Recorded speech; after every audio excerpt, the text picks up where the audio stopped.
ನಮಸ್ಕಾರ ಸ್ನೇಹಿತರೆ, ನಾನು ನಿಮ್ಮ ಪ್ರೀತಿಯ ಲತಾ ನವೀನ್. ಸ್ನೇಹಿತರೆ, ಎಲ್ಲರೂ ಕೂಡ ಹೇಗಿದ್ದೀರಾ? ಚೆನ್ನಾಗಿದ್ದೀರಾ ಅಂತ ಭಾವಿಸ್ತೀನಿ. ನಾನು ಕೂಡ ಆರಾಮಾಗಿದ್ದೀನಿ. ಸ್ನೇಹಿತರೆ, ಜೂನ್ 14 ಕೊನೆಯ ದಿನ. ಗೃಹಲಕ್ಷ್ಮಿ ಯೋಜನೆಯ ಹಣಕ್ಕೆ ಮತ್ತೊಂದು ಹೊಸ ರೂಲ್ಸ್ ಅನ್ನ ತಂದಿದೆ ಸರ್ಕಾರ ಅಂತಾನೆ ಹೇಳ್ಬೋದು. ಇಲ್ಲಿ ನಿಮ್ಮ ರೇಷನ್ ಕಾರ್ಡ್ ಅಲ್ಲಿರುವಂತಹ ಪ್ರತಿ ಒಬ್ರು ಕೂಡ ಈ ಒಂದು ಕೆಲಸವನ್ನ ನೀವು ಮಾಡಬೇಕಾಗತ್ತೆ. ಇನ್ನು ಮುಂದೆ ಉಚಿತ ಗೃಹಲಕ್ಷ್ಮಿ ಯೋಜನೆಯ 2,000 ಹಣವನ್ನ ಪಡ್ಕೋಬೇಕು ಅಂದ್ರೆ ನೀವು ಈ ಒಂದು ಕೆಲಸವನ್ನ ಜೂನ್ 14ನೇ ತಾರೀಕು ಒಳಗಾಗೆ ಮಾಡಬೇಕು. ಇದು ಹೊಸ ಅಪ್ಡೇಟ್. ಪ್ರತಿಯೊಬ್ರು ಗೃಹಲಕ್ಷ್ಮಿ ಯೋಜನೆವನ್ನ ಹಣವನ್ನ ಪಡಿತಾ ಇದ್ರೆ ಈ ವಿಡಿಯೋನ ಕೊನೆವರೆಗೂ ನೋಡಿ. ಇಲ್ಲ ಅಂದ್ರೆ ನಿಮ್ಗೆ ಮುಂದಿನ ದಿನಗಳಲ್ಲಿ ಬರುವಂತ ಉಚಿತ 2,000 ಹಣ ಸಿಗೋದಿಲ್ಲ.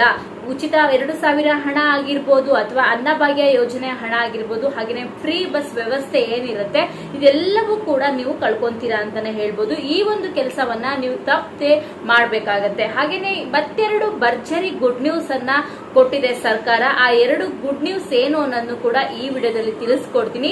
ವಿಡಿಯೋನ ಕೊನೆವರೆಗೂ ನೋಡಿ. ಹಾಗೆ ನೀವೇನಾದ್ರೂ ನನ್ನ ಚಾನಲ್ಗೆ ಹೊಸಬ್ರಾಗಿದ್ರೆ ಪ್ರತಿ ಸರಿ ತಿಳಿಸ್ಕೊಡುವ ಹಾಗೆ ಲತಾ ನವೀನ್ ಕನ್ನಡ ಚಾನಲ್ ಸಬ್ಸ್ಕ್ರೈಬ್ ಆಗೋದ್ರ ಜೊತೆಗೆ ಪಕ್ಕದಲ್ಲಿರುವ ಬೆಲ್ ಐಕನ್ ಕ್ಲಿಕ್ ಮಾಡಿ ಆಲ್ ಅಂತ ಸೆಲೆಕ್ಟ್ ಮಾಡಿ. ಇದು ಸಬ್ಸ್ಕ್ರೈಬ್ ಅನ್ನೋದು ಫ್ರೀ ಆಗಿರುತ್ತೆ, ಯಾವುದೇ ರೀತಿ ನಿಮಗೆ ಚಾರ್ಜಸ್ ಕಟ್ ಆಗೋದಿಲ್ಲ.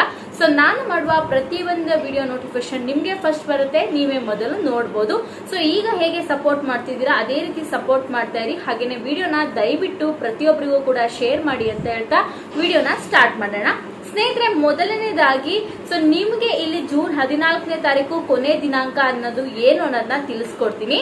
ಜೂನ್ 14 ಏನದು ಹೊಸ ರೂಲ್ಸ್ ಅಂತ ನೀವು ನೋಡೋದಾದ್ರೆ, ಈಗ ಪ್ರತಿಯೊಬ್ಬರ ಹತ್ರನೂ ಕೂಡ ಆಧಾರ್ ಕಾರ್ಡ್ ಅನ್ನೋದು ಇದ್ದೇ ಇರುತ್ತೆ. ಈಗ ಮನೆಯಲ್ಲಿ 5 ಜನ ಇದ್ದೀರಾ ಅಂದ್ರೆ 5 ಜನದ ಹತ್ರ ಕೂಡ ಆಧಾರ್ ಕಾರ್ಡ್ ಇರುತ್ತೆ. ಇಲ್ಲಿ ನಿಮ್ಮ ಮಹಿಳೆಯ ಆಧಾರ್ ಕಾರ್ಡ್ ಮಾತ್ರ ಅಪ್ಡೇಟ್ ಆದ್ರೆ ಸಾಲದು. ನಿಮ್ಮ ಮನೆಯಲ್ಲಿ 5 ಜನ ಇದ್ರೆ 5 ಜನದು ಆಧಾರ್ ಕಾರ್ಡ್ ಅಪ್ಡೇಟ್ ಆಗಿರ್ಬೇಕು. ಅಪ್ಡೇಟ್ ಆಗ್ಬೇಕು ಅಂದ್ರೆ ನೀವು ಆಧಾರ್ ಕಾರ್ಡ್ ಮಾಡಿಸಿ 10 ವರ್ಷ ಆಗಿದೆ ಡೆಫಿನೆಟ್ಲಿ ಆಗಿ ಪ್ರತಿಯೊಬ್ಬರ ಆಧಾರ್ ಕೂಡ ಅಪ್ಡೇಟ್ ಆಗಿರ್ಬೇಕು.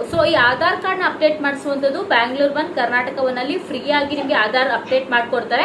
ಇಲ್ಲಾಂದ್ರೆ ಆಧಾರ್ ಸೆಂಟರ್ ಕೇಂದ್ರಗಳಲ್ಲೂ ಕೂಡ ಹೋದ್ರೆ ಅಪ್ಡೇಟ್ ಮಾಡ್ಕೊಡ್ತಾರೆ. ನಿಮ್ಗೆ ಒಂದು 50 ರೂಪಾಯಿ 100 ರೂಪಾಯಿ ತರ ಚಾರ್ಜಸ್ ತಗೋಬಹುದು. ಇಲ್ಲ ಅಂದ್ರೆ ನಿಮ್ಗೆ ಗೃಹಲಕ್ಷ್ಮಿ ಯೋಜನೆ ಉಚಿತ 2,000 ಹಣ ಬರೋದು ಕ್ಯಾನ್ಸಲ್ ಆಗುತ್ತೆ.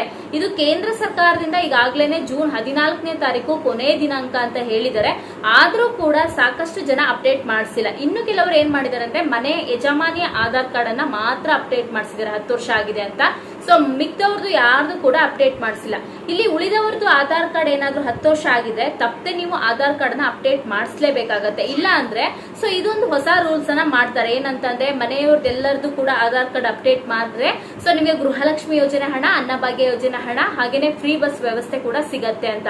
ಇಲ್ಲ ಅಂದ್ರೆ ನೀವು ಅಪ್ಡೇಟ್ ಮಾಡಿಸಿಲ್ಲ ಅಂದ್ರೆ ಈಗ ತುಂಬಾ ಜನ ಫ್ರೀ ಬಸ್ ವ್ಯವಸ್ಥೆಗೆ ಹೋಗುವಂತವ್ರು ತುಂಬಾ ಜನ ಇದ್ದಾರೆ ಅಂತ ಹೇಳ್ಬೋದು.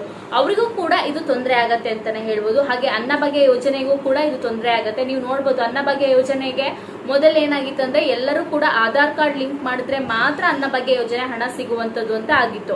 ತುಂಬಾ ಜನ ಅದರಿಂದ 1-2 ಕಂತು ಹಣನೇ ಅವ್ರಿಗೆ ಸಿಗ್ಲಿಲ್ಲ.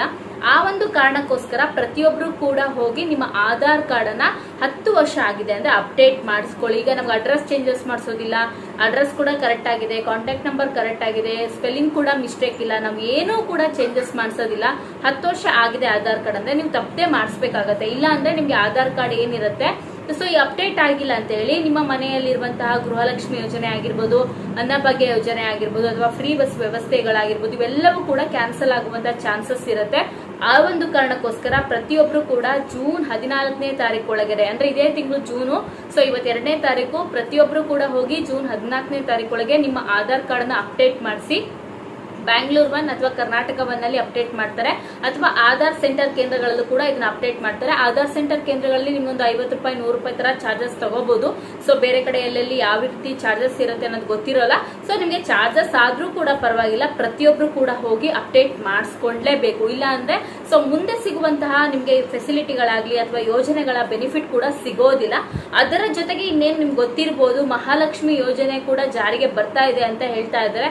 ಬಟ್ ಇಲ್ಲಿ ಕಾದ್ ನೋಡ್ಬೇಕು, ಯಾರು ಕೂಡ ಮುಗಿಬಿದ್ದು ಪೋಸ್ಟ್ ಆಫೀಸ್ ಅಲ್ಲಿ ಅಕೌಂಟ್ ಅನ್ನ ಮಾಡಿಸುವಂತದ್ದು ಅಥವಾ ಅರ್ಜಿಯನ್ನ ಹಾಕಿ ಅಂತ ಹೇಳಿ ಹೋಗುವಂತ ಕೆಲಸವನ್ನ ಮಾಡಬೇಡಿ. ಯಾಕೆಂದ್ರೆ ಇನ್ನು ಎಲೆಕ್ಷನ್ ರಿಸಲ್ಟ್ ಇರುವಂತದ್ದು 4ನೇ ತಾರೀಕು, ಜೂನ್ 4ನೇ ತಾರೀಕು ಯಾವ ಸರ್ಕಾರ ಬರುತ್ತೆ ಅನ್ನೋದು ಡಿಸೈಡ್ ಆಗುತ್ತೆ. ಇಲ್ಲಿ ಕಾಂಗ್ರೆಸ್ ಸರ್ಕಾರ ಬಂದ್ರೂ ಕೂಡ ಅವರು ತಕ್ಷಣವಾಗಿ ಯೋಜನೆಗಳನ್ನ ಜಾರಿಗೆ ತರೋದಿಲ್ಲ. ಈಗಾಗಲೇ ನೀವು ನೋಡಬಹುದು, ಗೃಹಲಕ್ಷ್ಮಿ ಯೋಜನೆಯು ಕೂಡ ಸರ್ಕಾರ ವಿನ್ ಆಗಿ ಒಂದು 2-3 ಮಂತ್ಸ್ ಆದ್ಮೇಲೆ ಗೃಹಲಕ್ಷ್ಮಿ ಯೋಜನೆ ಜಾರಿಗೆ ತಂತು. ಅದೇ ರೀತಿಯಾಗಿ ಇಲ್ಲಿ ಮಹಾಲಕ್ಷ್ಮಿ ಯೋಜನೆ ಕೂಡ ಆಗ್ಬೋದು. ಅಲ್ಲಿ ಏನಂತ ಅಂದ್ರೆ ಅವ್ರು ಕೇಳುವಂತ ಅರ್ಜಿಗಳನ್ನ ನೀವು ಕೊಡ್ಬೇಕಾಗತ್ತೆ, ದಾಖಲಾತಿಗಳನ್ನ ಸಲ್ಲಿಸಬೇಕಾಗತ್ತೆ. ಅದನ್ನೆಲ್ಲ ಆದ್ಮೇಲೆ ಮಹಾಲಕ್ಷ್ಮಿ ಯೋಜನೆ ಜಾರಿಗೆ ಬರುವಂತದ್ದು. ತುಂಬಾ ಜನ ಏನ್ ಮಾಡ್ತಾ ಇದ್ದಾರೆ ಅಂದ್ರೆ ಇಲ್ಲಿ ಮಹಾಲಕ್ಷ್ಮಿ ಯೋಜನೆಗಂತ ಹೇಳ್ಬಿಟ್ಟು ಪೋಸ್ಟ್ ಆಫೀಸ್ ಅಲ್ಲಿ ಅರ್ಜಿಯನ್ನ ಹಾಕ್ಲಿಕ್ಕೆ ಹೋಗ್ತಾ ಇದ್ದೀರಾ. ಈ ಕೆಲಸವನ್ನ ಯಾವ ಮಹಿಳೆಯರು ಕೂಡ ಮಾಡಬೇಡಿ. ಇದನ್ನು ಇನ್ನೂ ಕೂಡ ಜಾರಿಗೆ ಬಂದಿಲ್ಲ. ಸೊ ಜಾರಿಗೆ ಬಂದು ಎಲೆಕ್ಷನ್ ಅಲ್ಲಿ ವಿನ್ ಆದ್ರೆ ಅಫಿಷಿಯಲ್ ಆಗಿ ಸರ್ಕಾರದ ಕಡೆಯಿಂದನೇ ಅಂತ ಅನೌನ್ಸ್ಮೆಂಟ್ ಮಾಡ್ತಾರೆ. ಸೊ ಅದಕ್ಕೂ ಮುಂಚೆ ನೀವು ಹೋಗಿ ಅವ್ರು ಹಾಕ್ತಾ ಇದಾರೆ, ನಮ್ಮ ಪಕ್ಕದ ಮನೆಯವ್ರು ಹಾಕ್ತಾ ಇದಾರೆ, ನಮ್ಮ ರಿಲೇಟಿವ್ಸ್ ಹಾಕಿದ್ರು ಅಂತ ಹೇಳಿ ಹೋದ್ರೆ ಸೊ ನಿಮ್ ಟೈಮ್ ಕೂಡ ವೇಸ್ಟ್ ಆಗತ್ತೆ. ಅಲ್ಲಿ ಅರ್ಜಿಯನ್ನ ಕೂಡ ಹಾಕ್ಸ್ಕೊಳೋದಿಲ್ಲ. ಸೊ ಅಕೌಂಟ್ ಓಪನ್ ಮಾಡಿಸ್ಬೋದು ನೀವು ಅಷ್ಟೇ, ಅರ್ಜಿಯನ್ನ ಹಾಕಕ್ಕಾಗಲ್ಲ. ಇಲ್ಲಿ ಪೋಸ್ಟ್ ಆಫೀಸ್ ಅಲ್ಲೇ ಅಕೌಂಟ್ ಇರ್ಬೇಕಾ ಅಥವಾ ಈ ಬ್ಯಾಂಕ್ ಅಲ್ಲೇ ಅಕೌಂಟ್ ಇರ್ಬೇಕಾ ಅನ್ನೋದನ್ನ ಸರ್ಕಾರದ ಕಡೆಯಿಂದ ಇಲ್ಲಿ ಎಲ್ಲೂ ಕೂಡ ಅನೌನ್ಸ್ಮೆಂಟ್ ಮಾಡಿಲ್ಲ ಸ್ನೇಹಿತರೆ. ಅದಕ್ಕೋಸ್ಕರ ಯಾರು ಕೂಡ ಮಹಾಲಕ್ಷ್ಮಿ ಯೋಜನೆಗೆ ಅರ್ಜಿಯನ್ನ ಹಾಕಕ್ ಹೋಗ್ಬೇಡಿ. ಎಲ್ಲರೂ ಕೂಡ ಜೂನ್ 14ನೇ ತಾರೀಕು ಒಳಗಡೆನೆ ಸೊ ನಿಮ್ಮ ಆಧಾರ್ ಕಾರ್ಡ್ ಅನ್ನ ಅಪ್ಡೇಟ್ ಮಾಡಿಸ್ಕೊಳ್ಳಿ. 10 ವರ್ಷ ಯಾರ್ದ ಆಧಾರ್ ಕಾರ್ಡ್ ಅಪ್ಡೇಟ್ ಆಗಿಲ್ಲ ಅವರೆಲ್ಲರೂ ಮಾಡಿಸ್ಕೋಬೇಕು. ಈಗ ಸ್ಪೆಲ್ಲಿಂಗ್ ರಾಂಗ್ ಇದೆ ಅಥವಾ ಕಾಂಟ್ಯಾಕ್ಟ್ ನಂಬರ್ ಚೇಂಜ್ ಮಾಡಿಸ್ಬೇಕು ಅಂದ್ರೆ ಇದೊಂದು ಒಳ್ಳೆ ಅವಕಾಶ, ಚೇಂಜಸ್ ಮಾಡಿಸ್ಕೊಳ್ಳಿ. ಅಥವಾ ನಿಮ್ ಮಧ್ಯದಲ್ಲಿ ನಾವು ಹೋಗ್ಬಿಟ್ಟು ಒಂದ್ 2-3 ವರ್ಷದ ಹಿಂದೆ ಕಾಂಟ್ಯಾಕ್ಟ್ ನಂಬರ್ ಚೇಂಜಸ್ ಮಾಡಿಸಿದೀನಿ, ಅಡ್ರೆಸ್ ಚೇಂಜಸ್ ಮಾಡಿಸಿದೀನಿ ಅಂದ್ರೆ ನೀವು ಅಪ್ಡೇಟ್ ಮಾಡಿಸೋದು ಬೇಡ. 10 ವರ್ಷ ಆಗಿದ್ರೆ ಮಾತ್ರ ನೀವು ಅಪ್ಡೇಟ್ ಮಾಡಿಸ್ಬೇಕು. ನಿಮ್ಗೆ ಗೊತ್ತಾಗಿಲ್ಲ ಅಂದ್ರೆ ನಿಮ್ಮ ಆಧಾರ್ ಕಾರ್ಡ್ ಫ್ರಂಟ್ ಪೇಜ್ ಅಲ್ಲಿ ಏನಿರುತ್ತೆ, ನೀವು ಯಾವಾಗ ಮಾಡಿಸಿದಿರಾ ಆ ಡೇಟ್ ಮೆನ್ಷನ್ ಆಗಿರುತ್ತೆ. ಬ್ಯಾಕ್ ಸೈಡ್ ಅಲ್ಲಿ ಹಿಂಭಾಗದಲ್ಲಿ ನಿಮ್ಗೆ ಅಪ್ಡೇಟ್ ಏನಾದ್ರು ಮಾಡಿಸಿದ್ರೆ ಯಾವ ದಿನಾಂಕದಿಂದ ಅಪ್ಡೇಟ್ ಮಾಡಿಸಿದಿರಾ ಎರಡೂ ಕೂಡ ಮೆನ್ಷನ್ ಆಗುತ್ತೆ. ಸೊ ನೀವು ಅಪ್ಡೇಟೇ ಮಾಡಿಸಿಲ್ಲ ಅಂದ್ರೆ ಫ್ರಂಟ್ ಅಲ್ಲಿ ಮಾತ್ರ ಡೇಟ್ ಇರುತ್ತೆ, ಚೆಕ್ ಮಾಡ್ಕೊಳ್ಳಿ. ಸೊ ಇದು ಆಧಾರ್ ಕಾರ್ಡ್ ನ ನೀವು ಅಪ್ಡೇಟ್ ಮಾಡಿಸಿದ್ರು ನಿಮ್ಗೆ 1 ವೀಕ್ ಅಲ್ಲಿ ನಿಮ್ಮ ಮನೆಗೆ ಅಡ್ರೆಸ್ಗೆ ಆಧಾರ್ ಕಾರ್ಡ್ ಪೋಸ್ಟ್ ಮುಖಾಂತರ ಬರುತ್ತೆ. ಸೊ ನೀವು ಅದನ್ನ ತಗೊಳ್ಬಹುದು ಸ್ನೇಹಿತರೆ.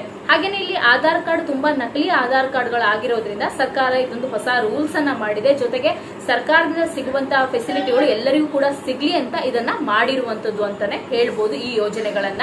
ಸೊ ಇದರಿಂದ ಎಲ್ಲರಿಗೂ ಕೂಡ ಉಪಯೋಗ ಆಗತ್ತೆ. ಹಾಗೇನೆ ನೀವು ಜೂನ್ 14ನೇ ತಾರೀಕು ನಂತರ ಅಪ್ಡೇಟ್ ಮಾಡಿಸ್ತೀವಿ ಅಂದ್ರೆ ಇಲ್ಲಿ 1000 ರೂಪಾಯಿ ತರ ಚಾರ್ಜಸ್ ನ ಮಾಡ್ತಾರೆ.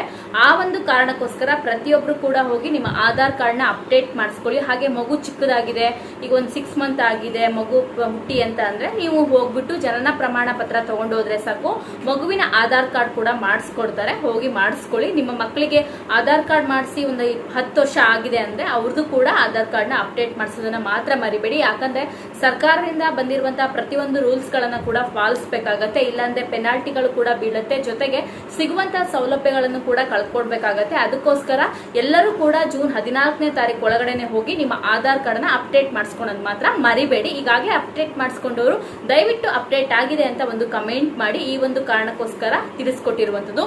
ಹಾಗೆ ಮಹಿಳೆಯರಿಗೆ 2 ಭರ್ಜರಿ ಗುಡ್ ನ್ಯೂಸ್ ಅನ್ನ ಕೂಡ ಕೊಡ್ತಾ ಇದ್ದಾರೆ ಸರ್ಕಾರ. ಸೊ ಏನದು ಅಂತ ನೋಡ್ತಾ ಇದ್ದೀರಾ, ಖಂಡಿತ ತಿಳಿಸ್ಕೊಡ್ತೀನಿ. ಗೃಹಲಕ್ಷ್ಮಿ ಯೋಜನೆಯ 11ನೇ ಕಂತಿನ ಹಣಕ್ಕೆ ಯೋಚನೆ ಮಾಡ್ತಾ ಇದ್ದವರು ತುಂಬಾ ಜನ ಕೇಳ್ತಾ ಇದ್ರಿ 11ನೇ ಕಂತಿನ ಹಣ ರಿಲೀಸ್ ಯಾವಾಗ ಆಗತ್ತೆ ಅಂತ. ಇನ್ನೊಂದಿಷ್ಟು ಜನ ಸೊ ನಮ್ ಜಿಲ್ಲೆಗೆ ಇನ್ನು 11ನೇ ಕಂತಿನ ಹಣ ಬಂದಿಲ್ಲ, ನಮ್ಮ ಜಿಲ್ಲೆಗೆ ಯಾವಾಗ ಬರುತ್ತೆ ಅಂತ. ಹಾಗೆ ಕಂತಿನ ಹಣ ಇನ್ನೂ ಕೂಡ ಯಾರಿಗೂ ರಿಲೀಸ್ ಆಗಿಲ್ಲ. ಸೊ ನೀವು ನಿಮ್ಮ ಅಕ್ಕಪಕ್ಕದವರು ಅಥವಾ ನಿಮ್ಮ ಫ್ರೆಂಡ್ಸ್ ಫ್ಯಾಮಿಲಿಯಲ್ಲಿ ಹೇಳ್ಬೋದು ನಿಮ್ಗೆ 11ನೇ ಕಂತಿನ ಹಣ ರಿಲೀಸ್ ಆಗಿದೆ ಅಂತ. ಸೊ ಇನ್ನೂ ಕೂಡ ಯಾರಿಗೂ ಕಂತಿಗೆ ಜಮಾ ಆಗಿಲ್ಲ. ಇದು ಸರ್ಕಾರದ ಕಡೆಯಿಂದನೇ ಇನ್ನು ಯಾರಿಗೂ ರಿಲೀಸ್ ಮಾಡಿಲ್ಲ ಸ್ನೇಹಿತರೆ. ಸೊ ಇಲ್ಲಿ ಗುಡ್ ನ್ಯೂಸ್ ಏನು ಅಂತ ನೋಡೋದಾದ್ರೆ ನಿಮಗೆ ಇದೇ ತಿಂಗಳಲ್ಲಿ ಸೊ 4 ಅಥವಾ 5ನೇ ತಾರೀಕು ಗೃಹಲಕ್ಷ್ಮಿ ಯೋಜನೆಯ 11ನೇ ಕಂತಿನ ಹಣವನ್ನ ರಿಲೀಸ್ ಮಾಡ್ತಾರೆ. ಹಾಗೆ ಅದರ ಜೊತೆಗೆ 3 ತಿಂಗಳ ಅಕ್ಕಿ ಹಣವನ್ನ ಕೂಡ ನಿನ್ನೆ ಖಾತೆಗಳಿಗೆ ಜಮಾ ಮಾಡಿದ್ದಾರೆ. ಸೊ ದಯವಿಟ್ಟು ಒಮ್ಮೆ ಹೋಗಿ ನಿಮ್ಮ ಖಾತೆಗಳ ಬ್ಯಾಲೆನ್ಸ್ ಅನ್ನ ಚೆಕ್ ಮಾಡ್ಕೊಳ್ಳಿ. ಆಲ್ರೆಡಿ ಅನ್ನಭಾಗ್ಯ ಯೋಜನೆಯ 3 ಕಂತಿನ ಹಣವನ್ನ ರಿಲೀಸ್ ಮಾಡಿದರೆ. ಬರ್ದೇ ಇದ್ದವರು ಯೋಚನೆ ಮಾಡಬೇಡಿ. ಸೊ ಜೂನ್ 15ನೇ ತಾರೀಕು ಒಳಗಡೆ ಪೆಂಡಿಂಗ್ ಇರುವಂತಹ ಅನ್ನಭಾಗ್ಯ ಯೋಜನೆಯ ಹಣ ರಿಲೀಸ್ ಆಗತ್ತೆ. ಹಾಗೇನೆ ಗೃಹಲಕ್ಷ್ಮಿ ಯೋಜನೆಯ ನಿಮ್ಗೆ ಯಾರ್ಯಾರಿಗೆ ಪೆಂಡಿಂಗ್ ಹಣ ಇತ್ತು ಅದೆಲ್ಲದೂ ಕೂಡ ಸೊ ಈಗ ಮುಂಬರುವ ತಿಂಗಳಲ್ಲಿ ಅಂದ್ರೆ ಇದೇ ತಿಂಗಳಲ್ಲಿ ನಿಮ್ಗೆ 4 ಅಥವಾ 5ನೇ ತಾರೀಕಲ್ಲಿ 11ನೇ ಕಂತ ರಿಲೀಸ್ ಮಾಡ್ತಾರಲ್ಲ ಅದ್ರ ಜೊತೆಗೆ ಸೊ ಎರಡನ್ ಆಗಿ ನಿಮ್ಗೆ ಹಣ ಬರುತ್ತೆ ಅಂತಾನೆ ಹೇಳ್ಬೋದು. ಸೊ 2 ಕಂತು ಬರ್ದಿದ್ದವರಿಗೆ 4,000, ಸೊ 3 ಕಂತು ಬರ್ದಿದ್ದವರಿಗೆ 6,000 ರೂಪಾಯಿ ತರ ಜಮಾ ಆಗುತ್ತೆ. ಸೊ ಒಂದೇ ಸರಿಗೆ ಯಾವುದೇ ಕಂತಿನ ಹಣವನ್ನ ಒಂದೇ ಸರಿ ಎಲ್ಲಾ ಜನರಿಗೆ ಹಾಕಲ್ಲ. ಗೃಹಲಕ್ಷ್ಮಿ ಯೋಜನೆ ಆಗಿರ್ಬೋದು ಡೇ 1 ನಿಮ್ಗೆ ಗೊತ್ತಿರುತ್ತೆ. ಸೊ ಇಲ್ಲಿ ಸ್ಟೆಪ್ ಬೈ ಸ್ಟೆಪ್ ಅಂತ ಆಗ್ತಾ ಹೋಗ್ತಾರೆ. ದಿನಕ್ಕೆ ಇಷ್ಟು ಜನಕ್ಕೆ ಅಂತ ಗೃಹಲಕ್ಷ್ಮಿ ಯೋಜನೆ ಹಣವನ್ನ ವರ್ಗಾವಣೆ ಮಾಡುವಂತದ್ದು. ಸ್ವಲ್ಪ ಜನಕ್ಕೆ ಗೃಹಲಕ್ಷ್ಮಿ ಯೋಜನೆ 11ನೇ ಕಂತಿನ ಹಣ 5ನೇ ತಾರೀಕು ಬಂದ್ರೆ ಕೆಲವರಿಗೆ 6ನೇ ತಾರೀಕು 7ನೇ ತಾರೀಕು ತರ ಜಮಾ ಆಗುತ್ತೆ. ಯಾಕಂದ್ರೆ ಒಂದು ದಿನದಲ್ಲಿ ಇಷ್ಟೇ ಜನಕ್ಕೆ ಹಾಕ್ಬೇಕು ಅಂತ ಲಿಮಿಟ್ ಇರೋದ್ರಿಂದ ಅವರು ಒಂದಿಷ್ಟು ಜನಕ್ಕೆ ಮಾತ್ರ ಗೃಹಲಕ್ಷ್ಮಿ ಯೋಜನೆ ಹಣವನ್ನ ವರ್ಗಾವಣೆ ಮಾಡ್ತಾರೆ. ಸೊ ಇಲ್ಲಿ ಯಾವ ಜಿಲ್ಲೆಗೆ ಮೊದಲು ಅಂತ ಏನು ವರ್ಗಾವಣೆ ಮಾಡಲ್ಲ. ರ್ಯಾಂಡಮ್ ಆಗಿ ಹಣವನ್ನ ವರ್ಗಾವಣೆ ಮಾಡುವಂಥದ್ದು. ಹಾಗೆ ಯಾರೆಲ್ಲ ಇಲ್ಲಿ ಮುಂಬರುವ ತಿಂಗಳಲ್ಲೂ ನಿಮಗೆ ಗೃಹಲಕ್ಷ್ಮಿ ಯೋಜನೆ ಹಣ ಬರಬೇಕು ಅಂದ್ರೆ ತಪ್ಪದೆ ಹೋಗಿ ಎಲ್ಲರೂ ಕೂಡ ನಿಮ್ಮ ಆಧಾರ್ ಕಾರ್ಡ್ನ ಅಪ್ಡೇಟ್ ಮಾಡಿಸೋದು ಮಾತ್ರ ಮರಿಬೇಡಿ. ಯಾಕಂದ್ರೆ ಒಂದು ರೇಷನ್ ಕಾರ್ಡ್ ಅಲ್ಲಿ ಎಲ್ಲರೂ ಕೂಡ ಇರೋದ್ರಿಂದ ಸೊ ನಿಮ್ಗೆ ಮನೆ ಯಜಮಾನಿ ಅಂತ ಮಾತ್ರ ಅವ್ರ ಗಣನೆಗೆ ತಗೊಳಲ್ಲ. ಮುಂದಿನ ದಿನಗಳಲ್ಲಿ ಅದನ್ನು ಕೂಡ ರೂಲ್ಸ್ ಮಾಡೋದ್ರಿಂದ ಪ್ರತಿಯೊಬ್ರು ಕೂಡ ಹೋಗಿ ನಿಮ್ಮ ಆಧಾರ್ ಕಾರ್ಡ್ ಮಾಡಿಸಿ 10 ವರ್ಷ ಆಗಿದ್ರೆ ತಪ್ಪದೆ ಹೋಗಿ ಅಪ್ಡೇಟ್ ಮಾಡಿಸಿ. ಹಾಗೆ ಮಹಾಲಕ್ಷ್ಮಿ ಯೋಜನೆಗೆ ಯಾರು ಕೂಡ ಅರ್ಜಿಯನ್ನು ಹಾಕ್ಲಿಕ್ಕೆ ಹೋಗಬೇಡಿ. ಇನ್ನೂ ಕೂಡ ಎಲೆಕ್ಷನ್ ಇರೋದ್ರಿಂದ ರಿಸಲ್ಟ್ ಇರೋದ್ರಿಂದ ಏನು ಕೂಡ ಅನೌನ್ಸ್ಮೆಂಟ್ ಆಗಿಲ್ಲ. ಆ ಥರ ಏನಾದರೂ ಮಹಾಲಕ್ಷ್ಮಿ ಯೋಜನೆ ಜಾರಿಗೆ ಬಂದರೆ ನಮ್ಮ ಕಡೆಯಿಂದ ಕೂಡ ತಿಳಿಸ್ಕೊಡ್ತೀವಿ. ಅದರ ಜೊತೆಗೆ ಮೇಯ್ನ್ ಆಗಿ ಸರ್ಕಾರದ ಕಡೆಯಿಂದ ಅಫಿಷಿಯಲ್ ಆಗಿ ಅನೌನ್ಸ್ಮೆಂಟ್ ಮಾಡ್ತಾರೆ. ಏನೇನು ದಾಖಲಾತಿಗಳು ಬೇಕು, ಎಲ್ಲಿ ಹೋಗಿ ಅರ್ಜಿಯನ್ನು ಹಾಕಬೇಕು ಅನ್ನೋದನ್ನ ಸರ್ಕಾರನೇ ತಿಳಿಸ್ಕೊಡುತ್ತೆ. ನೀವು ಸುಮ್ಮನೆ ಹೋಗಿ ಬಿಸಿಲಲ್ಲಿ ಹೋಗಿ ಅರ್ಜಿಯನ್ನು ಹಾಕಕ್ಕೆ ಹೋದ್ರೆ ನಿಮ್ಮ ಟೈಮ್ ಕೂಡ ವೇಸ್ಟ್ ಆಗುತ್ತೆ. ಆ ಒಂದು ಕಾರಣಕ್ಕೋಸ್ಕರ ಯಾರೂ ಕೂಡ ಅರ್ಜಿಯನ್ನ ಹಾಕಕ್ಕೆ ಹೋಗ್ಬೇಡಿ. ಯಾಕಂದ್ರೆ ಎಲೆಕ್ಷನ್ ರಿಸಲ್ಟ್ ಇರೋದು 4ನೇ ತಾರೀಕು, ಇವತ್ತು ಕೂಡ ಎಲೆಕ್ಷನ್ ನಡೀತಾ ಇದೆ. ಆ ಒಂದು ಕಾರಣಕ್ಕೋಸ್ಕರ ನಿಮಗೆ ತಿಳಿಸ್ಕೊಡ್ತಾ ಇರೋದು. ತಪ್ಪದೆ ಹೋಗಿ ಎಲ್ಲರೂ ಕೂಡ ನಿಮ್ಮ ಆಧಾರ್ ಕಾರ್ಡ್ನ ಅಪ್ಡೇಟ್ ಮಾಡಿಸ್ಕೊಳ್ಳಿ. ಅಪ್ಡೇಟ್ ಮಾಡಿಸ್ಕೊಂಡಿದ್ರೆ ಒಂದು ಕಮೆಂಟ್ ಮಾಡಿ, ಅಪ್ಡೇಟ್ ಮಾಡಿಸ್ಕೊಂಡಿಲ್ಲ ಅಂದ್ರೆ ಖಂಡಿತ ತಿಳಿಸ್ಕೊಡಿ ಅಂತ ಹೇಳ್ತಾ ಇವತ್ತಿನ ಈ ವಿಡಿಯೋನ ಮುಗಿಸ್ತೀನಿ. ಸೊ ವಿಡಿಯೋದಲ್ಲಿ ಏನಾದರೂ ಗೊಂದಲಗಳಿದ್ರೆ ಖಂಡಿತ ಕಮೆಂಟ್ ಮಾಡಿ. ಹಾಗೆ ನನ್ನ ಚಾನಲ್ಗೆ ನೀವೇನಾದ್ರು ಹೊಸಬ್ರಾದ್ರೆ ಪ್ರತಿ ಸರಿ ಹೇಳುವಾಗೆ ಚಾನಲ್ನ ಸಬ್ಸ್ಕ್ರೈಬ್ ಮಾಡಿಕೊಂಡು ಚಾನಲ್ಗೆ ಸಪೋರ್ಟ್ ಮಾಡಿ. ಹಾಗೆ ವಿಡಿಯೋನ ದಯವಿಟ್ಟು ಪ್ರತಿಯೊಬ್ಬರ ಮಹಿಳೆಗೂ ಕೂಡ ಶೇರ್ ಮಾಡಿ ಅಂತ ಹೇಳ್ತಾ ಈ ವಿಡಿಯೋನ ಇಲ್ಲಿಗೆ ಮುಗಿಸೋಣ. ಮುಂದಿನ ವಿಡಿಯೋದಲ್ಲಿ ಮತ್ತೊಮ್ಮೆ ಸಿಗ್ತೀನಿ. ನಿಮ್ಮೆಲ್ಲರಿಗೂ ಕೂಡ ಧನ್ಯವಾದಗಳು. ನಮಸ್ಕಾರ.